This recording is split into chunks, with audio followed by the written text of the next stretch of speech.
I'll never forget the morning the notice arrived, folded neatly in that creamy, expensive stationery the Oak Haven Estates Homeowners Association always used. It wasn't just a violation, it was a declaration of war, wrapped in a passive-aggressive floral border. The subject line: immediate non-compliance with auxiliary structure visibility standards. I honestly just laughed. For 8 months, I'd been quietly renovating the old shed on my property, not into some rusty eyesore, but a clean, efficient, woodworking studio with matching cedar siding and recessed lighting, mostly hidden behind 2 massive old magnolias. Yet somehow, their self-appointed design czar, a woman named Brenda Sterling, the kind of HOA president who uses her position like a minor royal title, decided it was visually disruptive.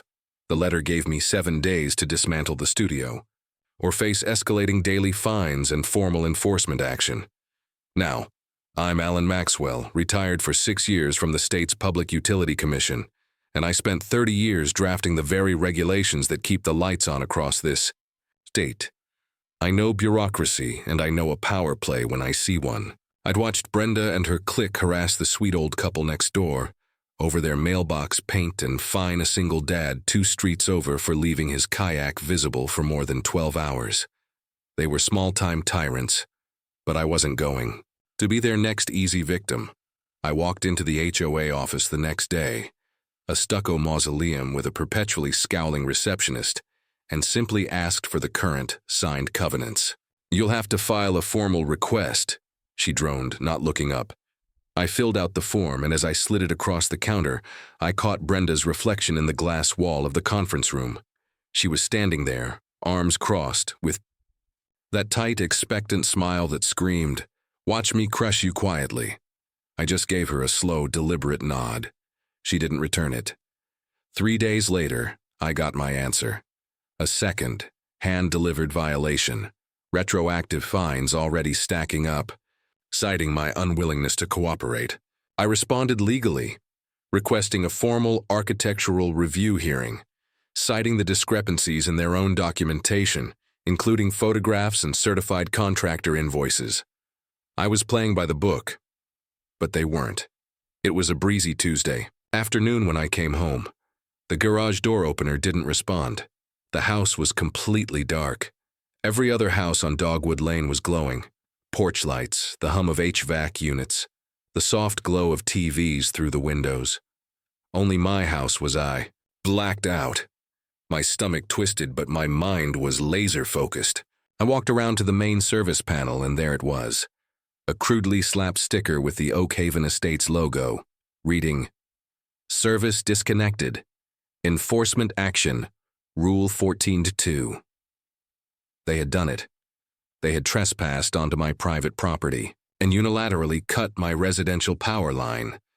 No utility notice, no public safety call, just a bold, illegal move by a board that truly believed they ruled the world. And that was the moment it shifted from a tedious dispute to a very specific kind of clarity. They just unplugged the wrong man. I didn't call the power company. I didn't call the police. I stood there, staring at the severed tag, thinking about my years in public utility oversight, about drafting the very contracts that defined authority. They thought they were dealing with another intimidated homeowner. They didn't know I knew exactly where their power came from. Literally. 3 years earlier, in a quiet county infrastructure surplus auction, I'd purchased the obsolete transmission relay sitting just past the Western Ridge, the one that had been quietly feeding 2 adjacent neighborhoods, including ours, under an old legacy contract. I bought the substation, the entire damn thing, under an LLC called Ridgeview Energy Systems. I paid the tiny property taxes, maintained it myself, and never breathed a word. And now, Brenda had made her move. I walked back inside. The air was already stale, and the refrigerator was a silent white monolith. My backup generator, bolted down in the woodworking studio, was my next thought, but when I checked, it was gone. The bolts ripped clean, the cords cut with shears. My backup power source vanished. That's when I knew this wasn't about aesthetics. This was a targeted, coordinated hit, and I had the partial camera footage of two figures in HOA vests confirming it. They took the power, and they took the ability to make my own. The next morning, I drove not to the residential utility office, but to the city's engineering wing. I found my old protege, a senior tech named Marcus. I handed him the video stills of the theft and the HOA tag. "They cut your line, unilaterally? That's criminal tampering," he said. "I requested a formal, on-the-record grid relay inspection for our block, and I needed the original infrastructure agreement for Oakhaven Estates." When the City Hall clerk printed the deed history, she looked confused. "It says here the substation's privately owned by Ridgeview Energy Systems, LLC. I just smiled.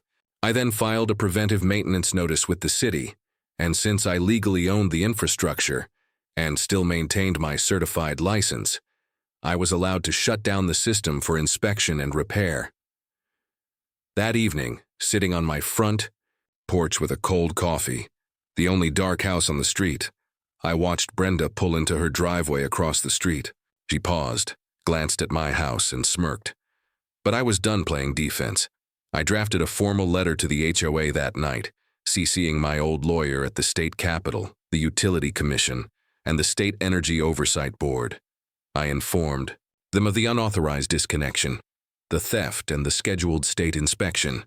And then I waited. Because when you own the current, it's only a matter of time before everyone else notices the lights can go out. The chill of the third morning without power was biting, even with my camping stove tea.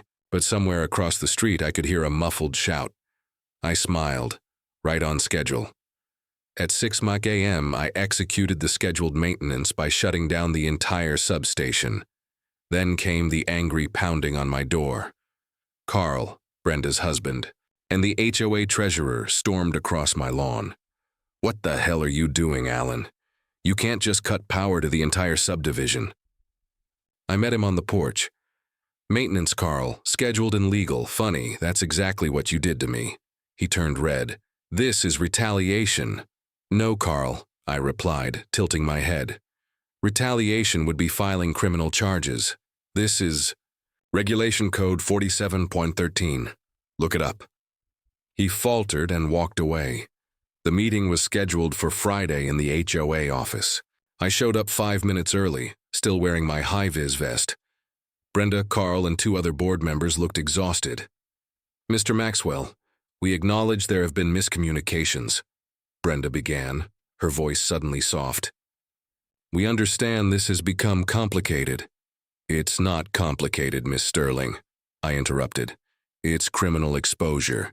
You trespassed, damaged my generator, and severed my electrical connection without legal authority.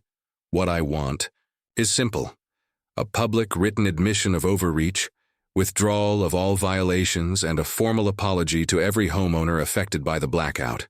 Or you can prepare for the next scheduled maintenance due again in 12 days. I walked out before they could answer. The state inspector, Alan Beckett, arrived on Wednesday. Beckett, a man who saw no color, only wiring codes, quickly confronted Brenda and Carl, telling them flatly, "You have no jurisdiction over that substation, and if you so much as touch another line on that property, I will personally see to it that your entire board is referred for criminal trespass and utility tampering under State Statute 11.6.3. He then informed them the HOA had been caught rerouting feeds and burying non-rated cables without permits, violations that fell squarely on the board. 3 days later, a plain white envelope was hand-delivered to every home. The title was clear: "Effective immediately, resignation of HOA President Brenda Sterling." Carl resigned soon after. At the subsequent emergency election meeting, the room was packed. I didn't run, but I was humbled when the new board president, a nurse named Dana, publicly thanked me, saying I restored trust. Months later, Dana sent me a formal, binding agreement, drafted with the city, officially recognizing Ridgeview Energy Systems, LLC as the private grid provider and setting strict boundaries the HOA could never violate again. I signed it. I didn't win because I had power.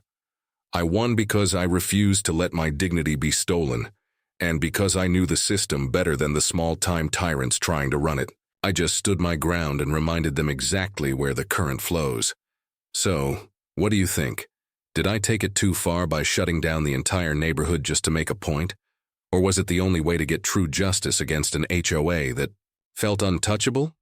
Let me know in the comments, was my regulation code 47.13 play justified? And remember to hit that like button if you've ever had to deal with an overreaching HOA. We're all in this grid together.